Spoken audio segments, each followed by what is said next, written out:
Hi, I'm Jimmy. In this video, I'm going to walk through my top 3 dividend stocks from the healthcare sector.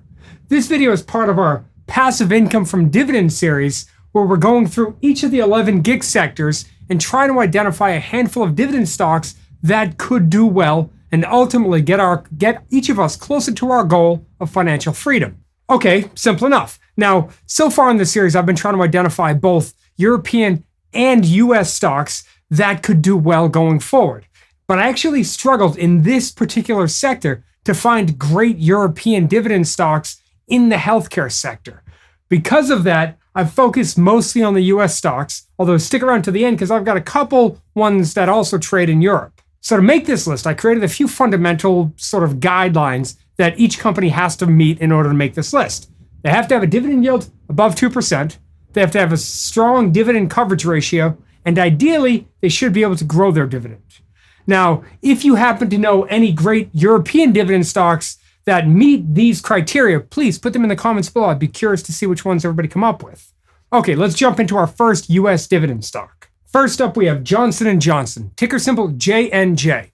Now, Johnson & Johnson has a dividend yield of a bit more than 2.5%, and Johnson & Johnson manufactures and sells a ton of products. They have a large pharmaceutical division. They sell skin and hair care products. They have over-the-counter medicines. They sell medical devices, and the list goes on and on. When we look at their dividend per share, well, this is exactly what we would expect, a very consistent, steadily growing dividend per share from a pharmaceutical type company.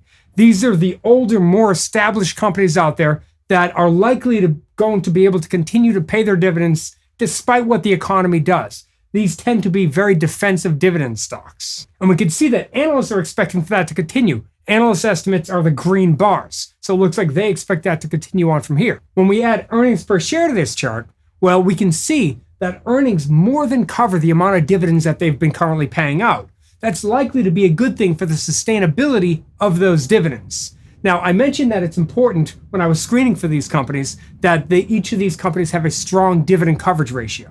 If you're curious about that, just as an example, if we take the 2018 numbers, well, we take their adjusted earnings per share of about $6.80 per share. We divide that by their dividends of $3.50, and we get a dividend coverage ratio of 1.9x.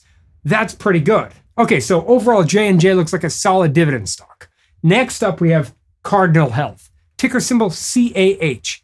Cardinal Health is one of the leading pharmaceutical and medical distributors in the world, and they have a dividend yield of about 3.5%. When we look at their dividend per share, well, once again, we can see that they've been quite consistent. But then when we add profits to this whole thing, well, we can see that the story gets a bit more interesting here. We can see that their profits per share had a big drop back in 2018.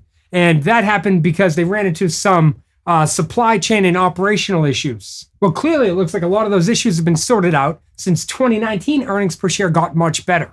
And we end up with a pretty good dividend coverage ratio of almost 2x in 2019.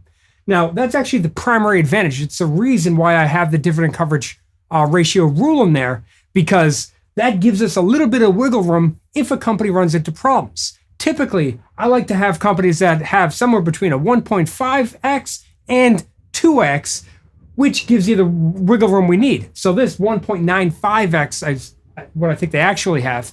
That's much better in my opinion. Now, if we're looking for more growth, well, we'd want our dividend coverage ratio to be much higher, since in theory, that would mean that they're paying out a smaller piece of their dividends and they could use the rest of the cash to fuel the company growth.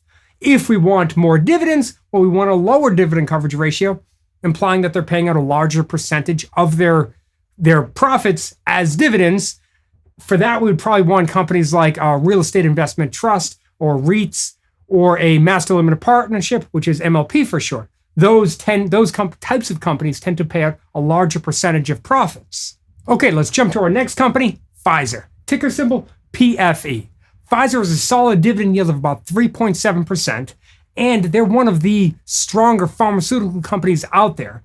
When we add their dividends per share chart, well, there we can see that they've been quite stable and what we really expect from a solid healthcare, more of a defensive dividend stock. When we add adjusted earnings per share to this, well, we can see that dividends have been consistently covered on an annual basis by their profits. I know some of their quarterly numbers didn't quite meet what they needed, but overall, their annual numbers are getting there, which I think is the most important thing for most dividend stocks. Now, their 2018 dividend coverage ratio is the lowest of the 3 stocks we've looked at so far, with about 1.6x. But if we believe analysts, well, it looks like they're expecting about 2x in 2019. And I think that this is very reasonable considering that 3/4 of 2019 have already been completed, and all signs are that the fourth quarter should get them at least relatively close to their 2x dividend coverage ratio. Okay, now I've got a few other dividend stocks that I thought I really wanted to add to this list, but frankly, they didn't meet 1 or 2 of the criteria. So what I'm going to end up doing is adding them to the dividend watch list. So the first one is McKesson, ticker symbol MCK, that trades in both the US and in Germany under the same ticker. This is a chart of both profits and dividends per share, and clearly they're doing a fantastic job. Profits are doing a fantastic job of covering their dividends. But this brings us to the issue. Right now, McKesson only has a dividend yield of about 1%. So it makes sense, I think, to add this to the watch list and hope that they one day increase their dividend, which they can clearly do. Okay, next up, I was considering GlaxoSmithKline, ticker symbol GSK in London, and their ADR in the US trades under the same ticker. Here, the issue is the consistency of their earnings per share. Their dividend has been quite consistent, but I think that their dividend is frankly a bit too high. So I think until they get the volatility of their earnings under control, I think it's best to keep them on the sidelines for now. Now, I've actually gotten a few comments recently on some of the videos asking, do I think that dividend stocks are better than, let's call them, non-dividend paying stocks? And I think a lot of that depends on each of our individual goal of investing. I think they can be much better in some situations. I actually did a video called The Dogs of the Dow, where I analyzed the popular dividend strategy called the Dogs of the Dow, and that strategy is done impressively well. So if you're curious about building a better dividend portfolio, that could be a good next video to watch. I've got a link here, and I got a link in the description below. Thank you so much for sticking with me all the way into the video. Hopefully I'll see you over in that video. Thanks, I'll see you in the next one.